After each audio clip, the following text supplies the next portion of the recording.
Hi, I'm Dave Sidden, Executive Director here at Wildlife Images.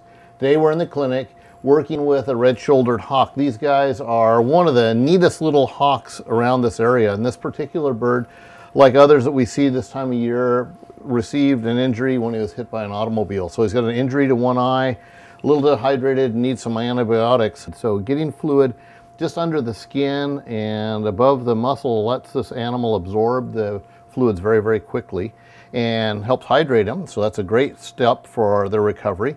And then of course, typically we have to give them antibiotics. Birds typically, their airways are huge. Their lungs actually have passages that go out into their bones and their body and everything else. So they're real susceptible to infections of the lungs. And so fluconazole and some of the drugs that we give these guys keeps their lungs really clear when they're in captivity and they're not as active as they would be as they're flying.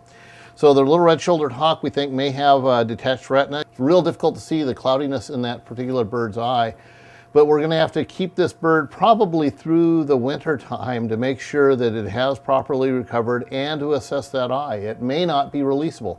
Birds of prey, it's extremely critical that they have good, accurate eyesight with both eyes because they judge depth by having binocular vision. And of course, both eyes have to overlap in their field of vision in the front to ensure they have binocular vision and they judge the distance properly to their prey, or they'd constantly strike in front of or behind the prey and starve to death in no time at all. If you'd like more information about Wildlife Images, how to become a member, how to help us out, how to get your holiday cards, or how to enroll your kids in our winter break classes, which we call WAC, which is Wildlife Adventure Camp for Kids here at Wildlife Images, and that goes during the winter break. You can log on to the KTVL website. That will take you to the Wildlife Images website. You get all the information necessary there. So we'll look forward to seeing you again on another episode of Walk on the Wild Side.